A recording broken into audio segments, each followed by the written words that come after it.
बिना जोड़ तोड़ के, बिना विपक्ष के जो विधायक हैं, जो विपक्ष की भूमिका निभाते हैं, बिना उनके सहयोग के ये 5वीं सीट जीती नहीं जा सकती। संपर्क मुझसे भी किया गया था, इसमें कहीं दो राय नहीं है। नमस्कार, स्वराज पोस्ट देख रहे हैं आप। मेरा नाम है अनिकेत पाठक। राज्यसभा के चुनाव में कांग्रेस के एक विधायक को और कांटेक्ट किया गया था।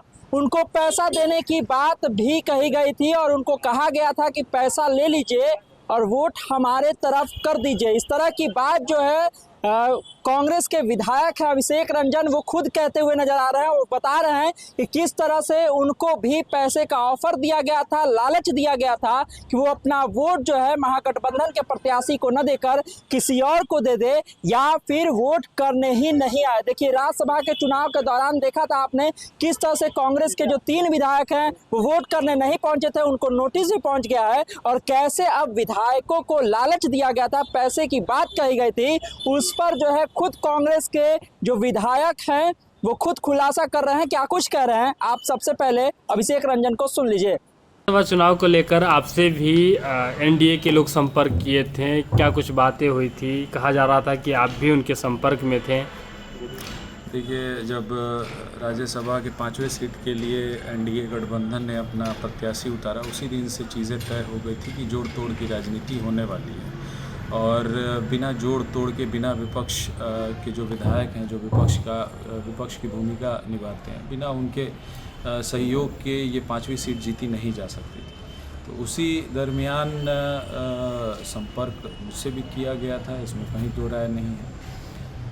विचारधारा की लड़ाई है, संविधान बचाने की लड़ाई है, लोकतंत्र बचा रहे इसकी लड़ाई है और मेरी हड्डी में, मेरी रीढ़ की हड्डी में जान था। मैं ईमान के साथ राजनीति करता हूं और मैं अपनी पार्टी के विचारधारा से जुड़ा हुआ व्यक्ति हूं और पार्टी का जो निर्देश था कि महागठबंधन के प्रत्याशी को हमें अपना समर्थन देना है, अपना मत प्रदान करना है, तो मैंने पार्टी लाइन पे ही कायम रहते हुए अपना जो मत है वो राज्यसभा प्रत्याशी जो महागठबंधन के प्रत्याशी थे एडी सिंह जी को, उन्हें अपना मत प्रदान किया। कहा जा रहा है कि आप जो विधायक 3 जो वोटिंग देने नहीं गए थे, उनका क्या नाम है कि जो प्रदेश अध्यक्ष हैं राजेश राम, उन्होंने मना किया था कि वोटिंग नहीं करना है। इस तरह की बातें थी क्या? देखिए, ऐसा तो मुझे नहीं लगता कि प्रदेश अध्यक्ष जैसे जिम्मेदार पद पे रहने वाले व्यक्ति ने ऐसा कहा होगा। हो सकता है ये उनका विचार होगा, उनसे ऐसी बातें हुई होंगी।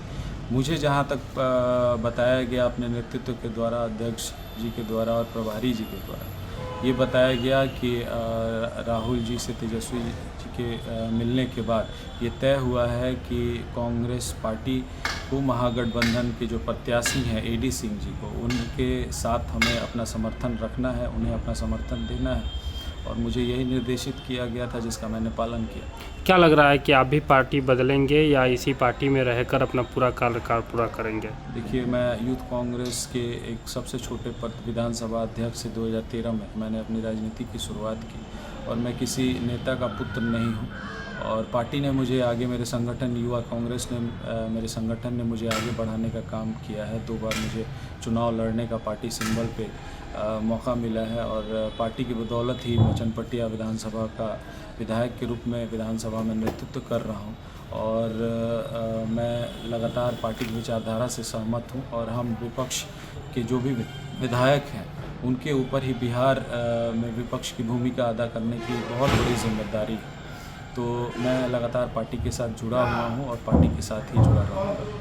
धन्यवाद। तो सुना आपने किस तरह से अभिषेक रंजन ने कहा है कि उनको भी राज्यसभा के चुनाव के दौरान कांटेक्ट किया गया था, उनको भी पैसा का ऑफर दिया गया था, लालच दिया गया था और ये कहा गया था कि या तो आप वोट दे दीजिए या तो आप वोट दीजिए ही मत, अगर वोट दीजिए तो फिर आप महागठबंधन के प्रत्याशी को मत दीजिए। इसके बाद भी अभिषेक रंजन जो है महागठबंधन के प्रत्याशी के लिए वोट करते हैं, लेकिन कांग्रेस के जो 3 विधायक हैं वो वोट करने नहीं पहुंचते और अभिषेक रंजन का ये भी कहना है कि वो तीनों लोग इसीलिए नहीं पहुंचे क्योंकि उनको भी इस तरह से कांटेक्ट किया गया होगा। देखिए, उन तीनों विधायकों पर नोटिस भी जारी कर दिया गया है, आगे उन पर क्या कार्रवाई होगी उस पर तो हमारी नज़र बनी हुई है। फिलहाल जो है विधायक अभिषेक रंजन ने बड़ा आरोप लगाया है और बताया है कि कैसे पैसे का खेल हुआ है राज्यसभा के चुनाव में। तमाम सारे अपडेट के लिए आप इसी तरह स्वराज पोस्ट से जुड़े रहिए। यूट्यूब पर देख रहे हमारे चैनल को सब्सक्राइब कर लीजिए, फेसबुक को लाइक कर लीजिए। धन्यवाद, नमस्कार।